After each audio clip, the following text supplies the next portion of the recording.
บางคนเคยมากระเฉยนั่นคือทาสัตสบอสกินแคร์របស់ឆាក់លីបងប្អូនចានេះគឺ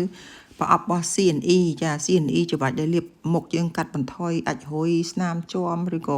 ស្អាប់អីហ្នឹងចាគឺសត្វសបកហ្នឹងហើយបងប្អូនចាខ្ញុំប្រមូលយកមកហ្នឹងគឺថាអត់ចោលទេបងប្អូនស្រឡាញ់អាហារធម្មជាតិឆាក់លីហើយនឹង skin care ឆាក់លីហ្នឹងអូយហើយខ្ញុំកាន់នៅដៃនេះគឺថា day cream ហើយសបកអីបងប្អូនចាខ្ញុំប្រើអស់ហើយខ្ញុំប្រើយូរឆ្នាំហើយហ្នឹងមួយចំនួនតូចណាចាសិតតសាន់គ្រីមឲ្យលាបពេលថ្ងៃលែមានលាបពេលថ្ងៃលាបពេលយប់អូមានគ្រប់មុខតែម្ដង CNE ហ្នឹងគឺថាគ្រាប់វាអញ្ចេះបងប្អូននេះគ្រាប់មូលក្បាលវាមកយើងលាបច្បាច់លាបទៅឬក៏យើងលាយជាមួយនឹងសាន់គ្រីមឬក៏ day cream អីចឹងទៅចាអានេះសេរ៉ូមបងប្អូនចាសេរ៉ូមហ្នឹងយើងលាបទៅក៏ជួយកាត់បន្ថយជ្រីវជ្រួញដែរហើយអានេះបងប្អូននេះចាំមើលខ្ញុំប្រើចិត្តអស់ហើយខ្ញុំយកមកធ្វើបងប្អូនចាបងប្អូនឃើញហើយឥឡូវចាំតាមវីដេអូខ្ញុំតចប់បងប្អូនចាបានដឹងថាខ្ញុំយកសបក skin care របស់ Shaklee ហ្នឹងមកធ្វើអីឆ្លាញ់ពេកអត់មានចោលទៅណាបងប្អូនយកមកប្រើបន្តទៀតនិយាយទៅ Shaklee មិនមែនខ្ញុំញ៉ាំតែអាហារដែលញ៉ាំទៅជួយសុខភាពខាងក្នុងឯងបងប្អូនយើងលាបពីក្រៅទៀតពូសិតតែរបស់ធម្មជាតិទាំងអស់បងប្អូនគេចម្រាញ់ធ្វើចេញពីផ្កា skin care ហ្នឹងចានេះបងប្អូននេះឥឡូវខ្ញុំយកមកហើយមាន Vaseline មានប្រេងដូងមានទឹកឃ្មុំបងប្អូនចាអូខ្ញុំ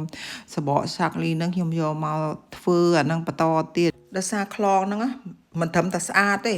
វាជាកែវទៀតអញ្ចឹងយកដាក់របស់ប្រើទុកយូរអីសុវត្ថិភាពហ្មងបងប្អូនចាតែឥឡូវមកមើលការលាយវ៉ាសេលីនមួយខ្ញុំទាំងអស់គ្នាចាឥឡូវខ្ញុំដួសវ៉ាសេលីនដាក់ចានរួចហើយខ្ញុំចាក់ប្រេងដូងយើងចាក់2សភាហ្នឹងទៅចា2សភាកាហ្វេបងប្អូនចាបន្ទាប់មកយកទឹកឃ្មុំចាទឹកឃ្មុំហ្នឹងទឹកឃ្មុំធម្មជាតិបងប្អូនល្អបើសិនយើងយកមកញ៉ាំក៏ដោយយកមកលាបមុខក៏ដោយនិយាយទៅឲ្យធម្មជាតិគឺល្អមែនតើចាឥឡូវខ្ញុំចាក់ទឹកឃ្មុំដោយសារទឹកឃ្មុំហ្នឹងវារៀងខាប់អញ្ចឹងក្នុងមួយសភាហ្នឹងគឺច្រើនព្រោះដោយសារវាកំពុងចាអញ្ចឹងបងប្អូនមើលតាមលេខហ្នឹងទៅដោយសារខ្ញុំដាក់ហ្នឹងវាវ៉ាសេលីនដល់តែ2ខ្លងធំចាដាក់រួចរាល់ហើយយើងមិចបញ្ចូលគ្នាអញ្ចឹងហើយរួចរាល់ទៅ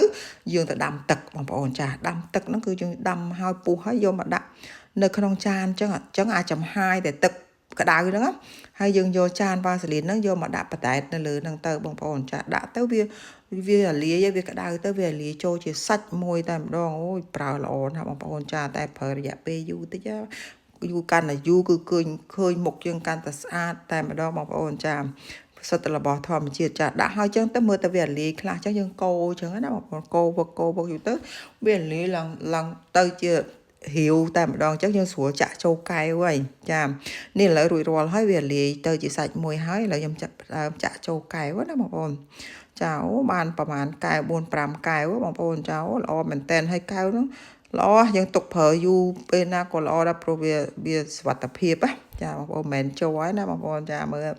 អូយល្អមែនតើខ្ញុំប្រើទាំងអស់ចាវ៉ាសេលីនហ្នឹងក៏ខ្ញុំប្រើ Shaklee ក៏ខ្ញុំប្រើនិយាយទៅប្រើ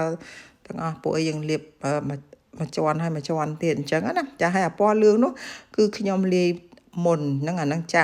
ហើយដល់យើងទុកយូរទៅក៏វាចេញលឿងអញ្ចឹងដែរបងប្អូនចានេះវាថ្មីដល់ហើយបងប្អូនមើលដូចចាក់ពុំអញ្ចឹងល្អមែនតែនចាបងប្អូនប្រើទៅបងប្អូនសាកធ្វើអញ្ចឹងដូចខ្ញុំប្រើណាបងប្អូនប្រើរាល់ថ្ងៃទៅល្អណាស់បងប្អូនខ្ញុំប្រើយូរឆ្នាំហើយចា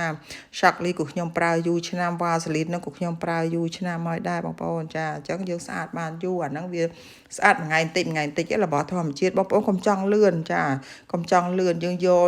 យឺតតែវាស្អាតបានយូរអង្វែងអញ្ចឹងនិយាយទៅស្អាតតាមវ័យដូចខ្ញុំវ័យហ្នឹងអញ្ចឹងទៅវានៅរក្សាវ័យបានណាបងប្អូនចាធ្វើអញ្ចឹងណា